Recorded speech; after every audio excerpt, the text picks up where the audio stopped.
guys, I don't know if I should call it lack of self-esteem or naivety or a strategy.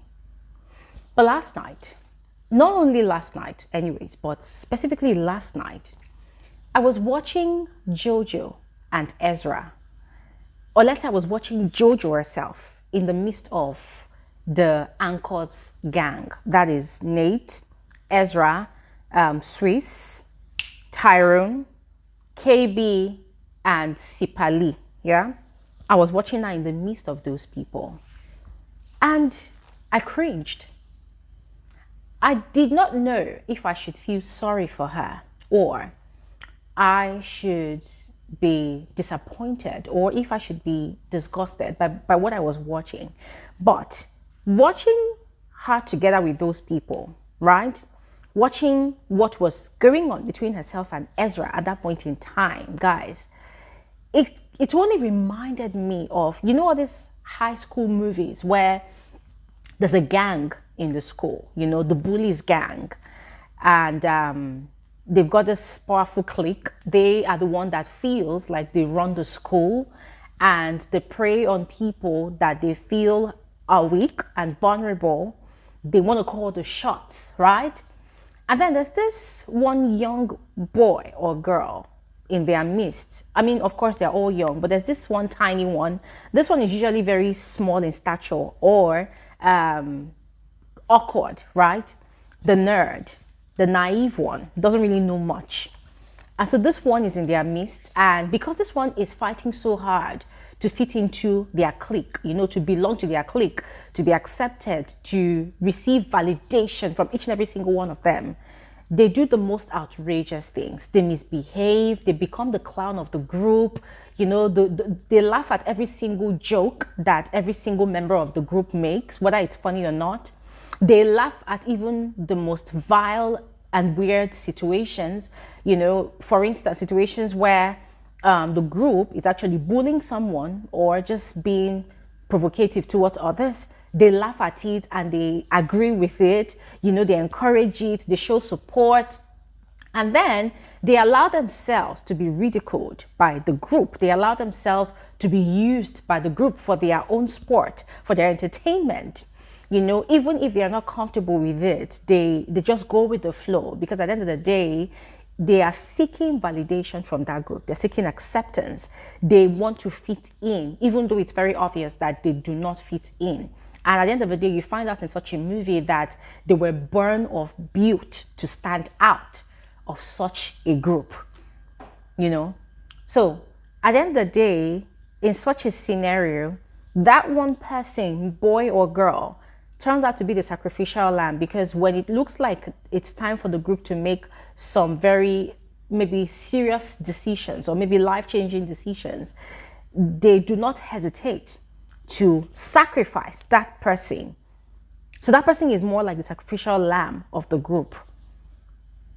They claim to enjoy that person's company, but because they want that person to continue proving themselves, to receive their acceptance and validation, they want that person to sacrifice themselves for the betterment of them all.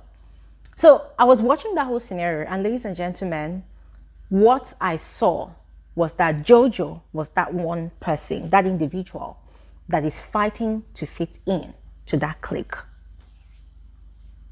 And it was sad to watch. It was really sad. Because if you listen to Jojo's story, she's got a very interesting story. You know, her family was very rich.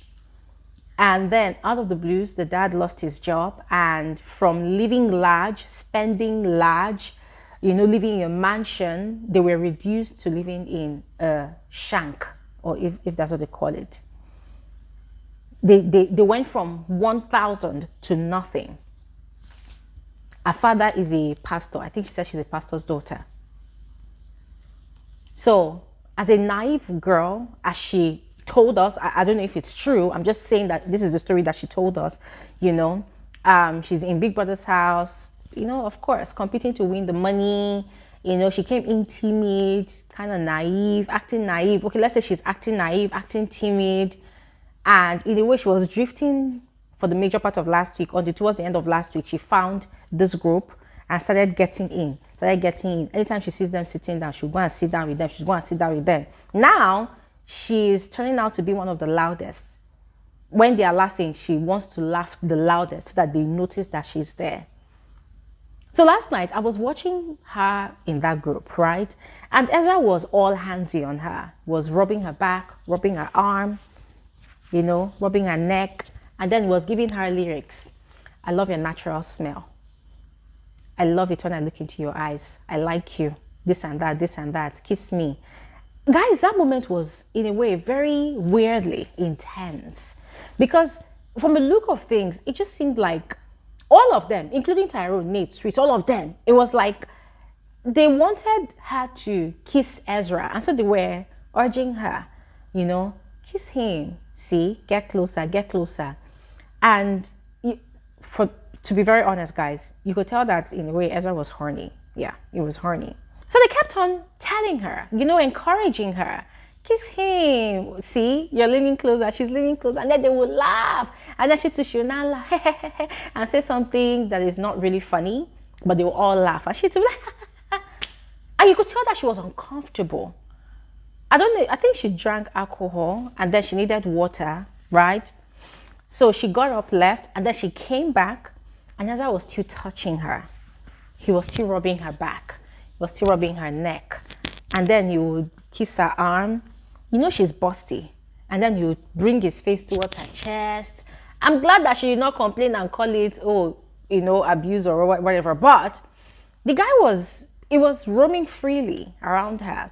And she was entertaining it. And yes, you could tell that she was uncomfortable, but it felt like in her head, what was working at that point in time was, let me just go with the flow. So they won't think I'm a coward. So in that moment, guys, she looked like a prey that was fighting so hard to fit into the crowd of wolves. And ladies and gentlemen, I'll tell you why it was really weird for me as a viewer. If you all recall, last week, Monday, when Big Brother set up a dinner for all the housemates, a welcome dinner, I did a video gushing about Jojo's sweet words to Ezra. She had told him that she really likes him. She loves how he looks like, how he thinks, that the first thing she noticed about him are his eyes, and she's obsessed. Every time he's talking to her, she's looking at his eyes, that she likes him. She literally professed her love, likeness, crush on this guy. And I remember on that video I said that, oh my God, I would love to see if these two people would ship. But guess what? After that evening, Ezra had moved on. Because why? He had eyes for Mshini. It was Ezra that said that he wants to take Mshini home to Mama. They told him that Mshini has a daughter. He said he doesn't mind. He doesn't mind being a stepdad to Nshini's daughter, that he really likes her, that he's not looking at her for the sake of the house, he's looking at her for the sake of after the show.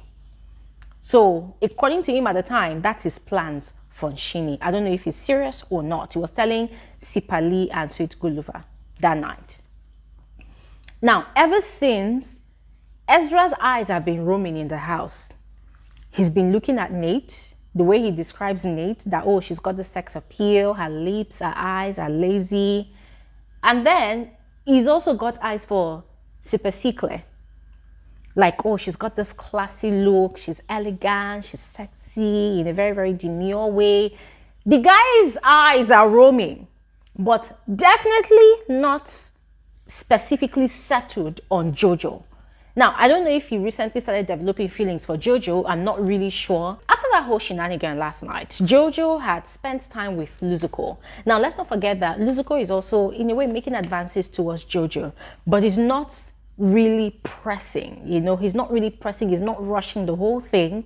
And so Jojo, whose original crush is Ezra, yesterday also felt like, oh my God, finally my crush is giving me attention, so she just could not resist. And she was also, she was showing that, oh, I'm ready for this.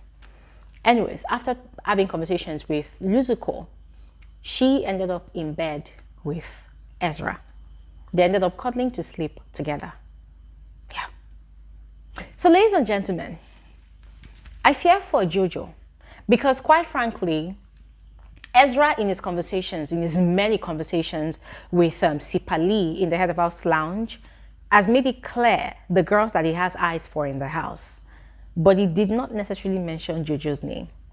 So it was quite surprising for me as well that last night he was all over Jojo, rubbing her body and whatnot. And it's making me wonder, is he just trying to play this girl? Or what exactly is it?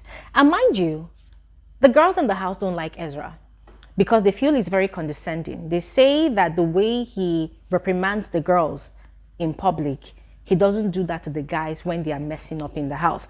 Sipa Sikle had a conversation with him about that. That why is it that you always scold us in front of everybody else? You talk down on us. You make it look like we're not worthy. But then when you have issues with the guy, you people talk about it during your men's conference. And Ezra was unapologetic about it. He was like, well, you don't expect me to call out a guy, in public because we're men. So we talk about it during our men's conference. And I'm like, oh my God, misogynistic much. So most of the girls don't like Ezra. But Jojo has to play along like she really, because she doesn't want to see his flaws or anything. For her, she has a crush. So ladies and gentlemen, I thought I should share that observation with all of you. I would love to hear yours in the comment section below, all right? So please go ahead and share, all right? And anyways, today, 3 p.m. WAT, we're going to be converging here. So please do not forget, come through.